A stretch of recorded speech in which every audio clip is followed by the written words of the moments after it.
Good afternoon. Welcome to another edition of the Madison View. My name is Ralph Scott. I go back and I look over a lot of the stuff, and of course, like I said, I'm reviewing history and everything when I'm doing this. And the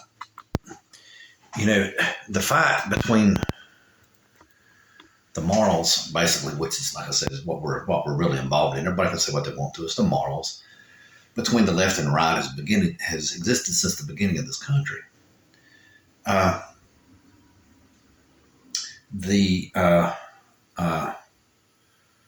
don't know how you could say it. The way I see things, okay, is that, of course, each side thinks they're right, so they fight. I mean, of course, that's, therein gives us the friction. But, the way I see it, if you go back and you really review history, the United States has went through periods of some pretty messed up stuff. And somehow we've always seemed to revert right back to our liberal founding. I was reading somewhere that Andrew Jackson had started in order for you to be hired into a federal position in the government, you had to bribe somebody to get in. And a politician, generally, you had to bribe a politician. And that's why Garfield got shot. Some guy tried to bribe Garfield to get a government position, and Garfield didn't give him the position, so he shot him. And that's what bring about something called, I think it's called Article F or something like that, where federal employees cannot be political, which is actually probably a pretty good thing, But from the way I'm reading and the way I'm understanding it, if just looking at the tea leaves that they're falling, like I said, Liberty University is recruiting people for Donald Trump for him to install into government positions when he fires all the federal workers. So basically, Donald Trump wants us to return back to the point where you have to bribe people. You have to bribe a politician to get a federal job. And excuse me. If you can't see the correlation here between a dictatorship and a democracy, you don't understand the difference between the two, okay? Because the way I understand it through reading in history is that all dictatorships or totalitarian regimes, about half of what makes the economy run is bribes. They're very corrupt, and that's the only way you get anywhere, really, is you have to bribe someone, basically. And that's basically what brought about the fall of Russia, because they were, some people were sliding in there and doing videos right there toward the last before Russia fell. In like the early 90s and late 80s, right after the Berlin Wall fell, they was able to sneak in and show things. Is it, people were given their food rations, right? Well, that would just gave you like milk and bread and potatoes or something. I don't remember exactly what the one video showed. But in order to get like good cuts of meat, right, you had to bribe the butcher in order to get good cuts of meat, because evidently the butcher was not getting paid enough with this, the basic rations, I reckon, is just fatty sausage or whatever. I'm not sure exactly what it was to make the meat stretch longer. But to get good cuts of meat, everybody had to bribe. And that's the whole entire system all the way through. And that's what made it. That is what makes totalitarian regimes fail. Because like I told you, they do not couple in with survival. They say they do, but they don't. Because mankind, the only way he survived, okay, is because he learned how to get abundance and manage abundance. I know this is probably going to sound a little bit crazy to some people, but, how your tribe or group of people, like if you take us back to the Paleolithic days and all this kind of stuff, which is really, in my opinion, still inside our mind. A lot of people just don't realize this. I'll touch on this a little bit more later. But in order for the group to grow, you had to have an abundance of food, right? You had to have an abundance of shelter. You had to have an abundance of food, water, etc. You had to have more than what you needed. Just like a squirrel or a chipmunk or a bird or whatever. The more food they have, the bigger they grow, the more birds there are. It's no different for human beings. It's no different. And if you're only given just the basic necessities of life, you aren't going to grow. And so people, therefore, found ways to circumvent this. It's just a natural human tendency to want abundance because that's what makes us grow as a species, across the planet. And this is, and just like that last whole entire little bit I just explained about things, flies totally in the face of right-wing Christians. But yet it doesn't, because what do they preach? They preach abundance. In order to get the family unit functioning, it creates abundance, right? Well, that's what they're preaching, right? Now, here's where I'm going to take us to probably an area I know the right wing would not agree with. Is it MAGA Republicans? Remember in a previous video, I addressed it as 1 million Americans getting angry again. I think basically what it is, okay, and I'll touch on this for just a brief second, is that the Surgeon General or somebody who talks about the diet and recommendation for the United States recommend not even drink any beer, and all of a sudden you read this big headline across the paper: Biden's going to take away your beer. It's like, God, I read that and I just shook my head. I went, my God, man, Biden ain't going to take away nobody's beer. You just wanting to find something to get mad about.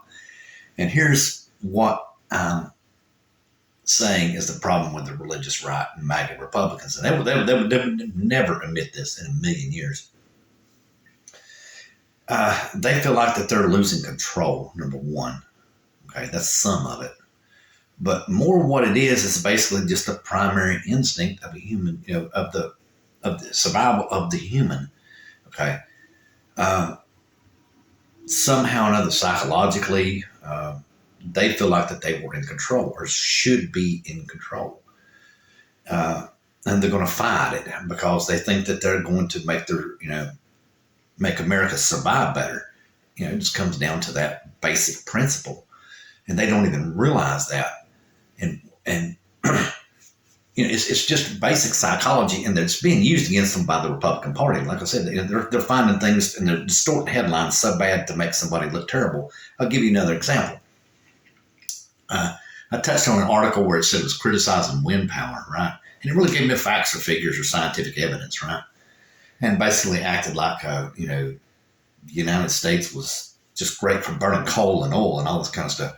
And then I stumbled across another article. Okay, now this is what was just really took the cake, in my opinion. It was talking about Texas. Okay, now Texas, the great Republican, spew all the carbon in the atmosphere you can. Why you can? Because you're crazy if you don't do it. You're a crazy liberal. It said that the only way that Texas was able to keep the air conditioner going during all this hot weather was because of windmills, the captivity that's been added by windmills.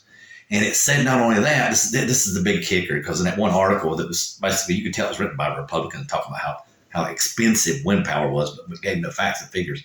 It said that it actually lowered the people in Texas utility bills by $423. So what's expensive? It's amazing how they'll take this stuff and they'll just like flip it on over and over and over. And if you don't really sit down and dig and think about this for just a minute, if you let your anger, or your fear, basically, in my opinion, fear is what basically the Republican Party is doing, is they take your fear, and your fear makes you become fight and flight, basically. And they do that with headlines all the time. And they're manipulating you with it. I'll give you an example. I've read like 2 or 3 YouTube headlines from a YouTube personality that's really went pretty much to the right. He was talking about he would be never heard from again if you by publishing this video, see something else, the way America's going to die, or I can't. The end is coming. The normal chicken little stuff that the right wing does. But the left does the same thing too, but not as frequently, and I don't think they use it, in my opinion, to the detriment. I know they use it to strike interest, but I think the Republicans are literally trying to just brainwash people with this stuff. I mean, I think they're consulting a psychologist, and literally, I think that the Republican Party, like I told you, this is no different than the beginning of the country when John Adams and James Madison and Thomas Jefferson were all battling with each other, and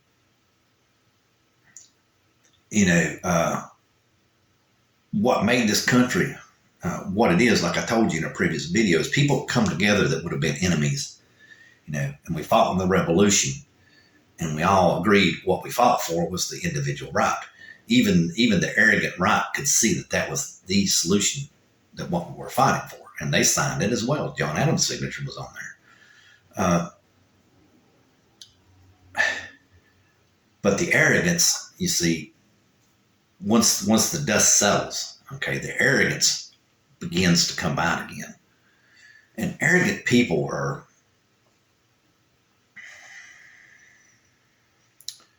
I wouldn't call them inherently evil, but they are inherently, see what would be the best way to say this. Of course, inherently arrogant, that's what they are, arrogant, but I'm trying to think what would be the best way to describe this. I wouldn't necessarily consider them evil. I would consider them just like the one guy was talking about religion.